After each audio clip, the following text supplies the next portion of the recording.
ہر ذی شعور اور عقل مند انسان خواہ وہ راہ راست پہ چل کر زندگی بسر کر رہا ہے یا اللہ کی نافرمانی اور بغاوت پہ کاربند ہے، پھر بھی اس کے دل کی تمنا، اس کی خواہش، اس کی آرزو اور اس کی سب سے بڑی چاہت یہ ہوتی ہے کہ جب میں کل قیامت کے دن اللہ کے ہاں پہنچوں تو مجھے عزت، فلاح اور کامیابی حاصل ہو اور اللہ کے دربار میں ذلت اور رسوائی سے میں بچ جاؤں۔ اگرچہ وہ انسان دنیا کی زندگی میں ناکامی اور ہلاکت کی راہ پہ بھی کیوں نہ چل رہا ہو، پھر بھی اس کے دل کی آواز اور طلب یہی ہوتی ہے کہ مجھے کامیابی اور فلاح نصیب ہو۔ اور اللہ کے ہاں میں جب پہنچوں تو میں عزت والوں میں، نیکوکاروں میں شمار کیا جاؤں، اس لیے کہ اصل کامیابی، اصل عزت اور اصل کامرانی وہ ہے یہ آخرت کے دن کی۔ دنیا میں عزت کا مل جانا، بظاہر کامیابی کا حاصل ہو جانا، یہ حقیقی عزت اور کامیابی نہیں ہوا کرتی۔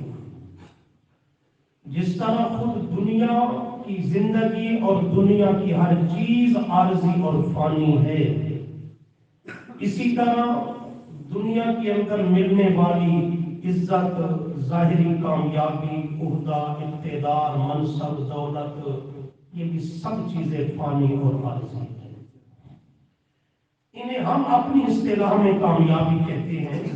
شرعی نقطہ نظر سے دیکھا جائے تو ان چیزوں کو شریعت کی نگاہ میں کامیابی کہا ہی نہیں جاتا۔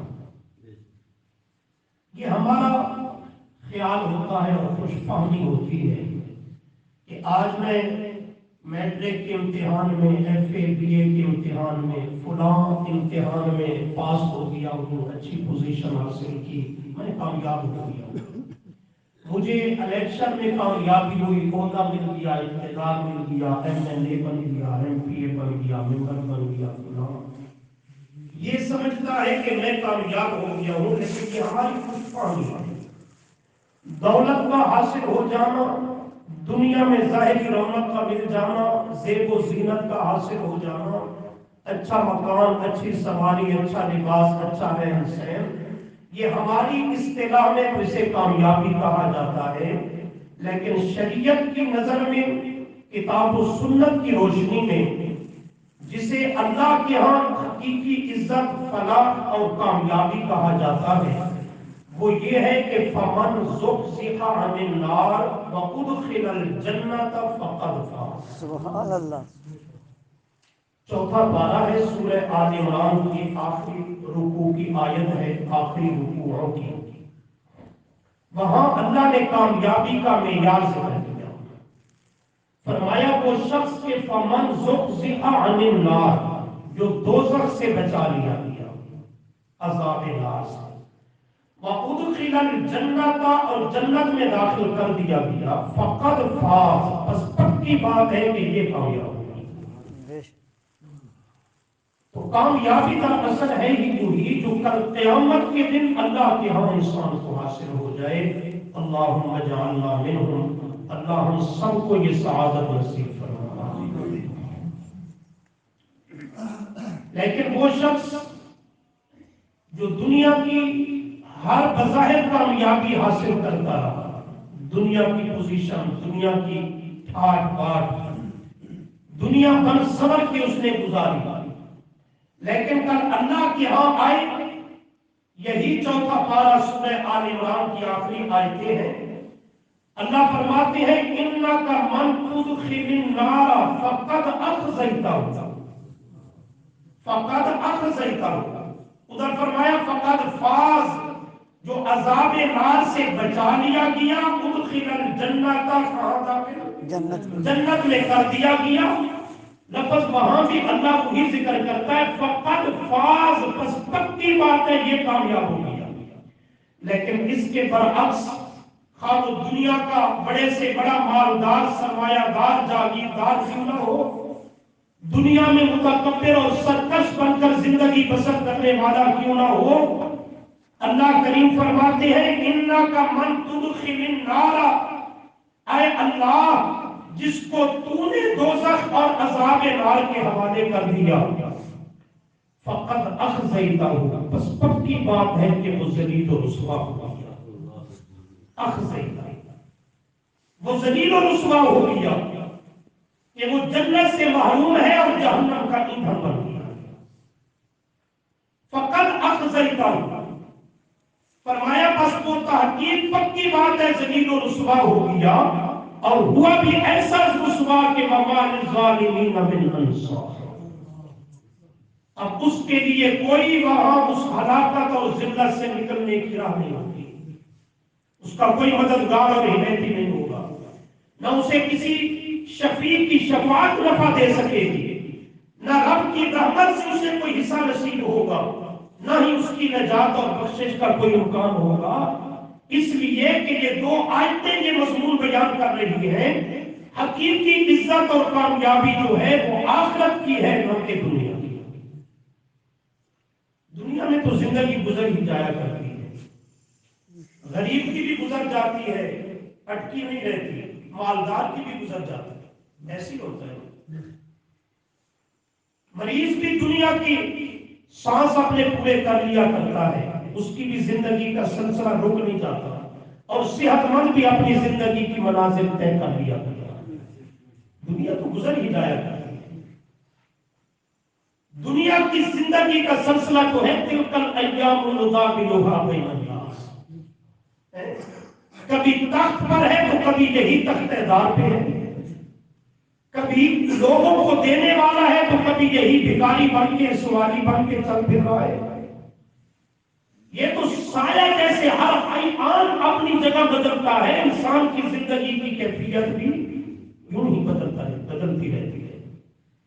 تلک الایام نداولها بین الناس، لیکن دوستو جسے آخرت کے دن کامیابی حاصل ہو گئی، پھر ذلت رسوائی اور ناکامی اس کے قریب سے بھی نہیں بھٹک سکے گی، اور جو آخرت کے دن اللہ کی بارگاہ میں ناکام اور ذلیل و رسوا ہو گیا، ایسا شخص پھر کبھی عزت اور کامیابی کا منہ نہیں دیکھ سکے گا۔ اصل انسان کو اسی دن کی فکر کرنی چاہیے، یہ دنیا بقدر ضرورت ہے، یہ زندگی کا مقصد نہیں ہے۔ یہ کیا ہے؟ زندگی کی ضرورت۔ ضرورت کے مطابق اس دنیا پر محنت کرو بے شک، لیکن زندگی کا مقصد یہ دنیا کی بھاگ دوڑ، یہ دنیا کی چہل پہل، یہ دنیا بنانا سنوارنا جمع کرنا، یہ زندگی کا مقصد نہیں ہے۔ مقصد یہی ہے کہ ہمیں آخرت کے دن کی کامیابی حاصل ہو۔ خوش نصیب ہے وہ شخص جو اس مقصد کو پا لیتا ہے اور اپنے اس مقصد اور ہدف کے حصول کے لیے دنیا کی زندگی کو قیمتی بنا لیتا ہے، اور اس سے بڑھ کر نادان اور احمق کوئی نہیں جو اپنی دنیا کی زندگی کی ضرورت کو مقصد بنا لیتا ہے کہ دنیا کا بندہ بن کر رہ جاتا ہے، اور جو مقصد تھا اس سے بالکل یہ غافل اور عاری ہو جاتا ہے۔ یہ شخص ہے جو محروم القسمت ہے، کہ یہ اللہ کا بندہ بن کر زندگی نہیں بسر کر رہا، یہ دنیا کا بندہ بن کر زندگی بسر کر رہا ہے، اور جس کی خاطر اس نے مقصد کو بھلا دیا اور رب سے غافل ہوا، وہ دنیا اس کے ساتھ وفا کرنے والی ہے، وفا کرنے والی۔ آپ صلی اللہ علیہ وسلم نے فرمایا ہر انسان کی ملک میں تین چیزیں ہوتی ہیں، ایک اس کا مال ہوتا ہے، اہل و عیال ہوتے ہیں، اور تیسری شے اعمال ہوتے ہیں، اعمال ہوتے ہیں۔ لیکن جب اس پر موت آتی ہے تو موت آتے ہی پہلی چیز بے وفائی کر جاتی ہے، دنیا کا مال و دولت، بینک بیلنس، وہ سب چیزیں اس سے جدا ہو جاتی ہیں، کٹ جاتی ہیں۔ زمین جہاد پہ ناز کرنے والا 2 گز قبر کی جگہ اپنی زمین میں دفن ہونے کے لیے نصیب نہیں ہوتی، وہ بھی کسی کی وقف شدہ زمین میں جا کر قبرستان میں مجھے دفنا دیا جاتا ہے۔ ناز کرتا تھا میری زمین میری زمین میری زمین، جس دولت پہ راز کرتا تھا وہ بھی سب دنیا میں رہ جاتی ہے، لباس پہ ایسا پہنا دیا جاتا ہے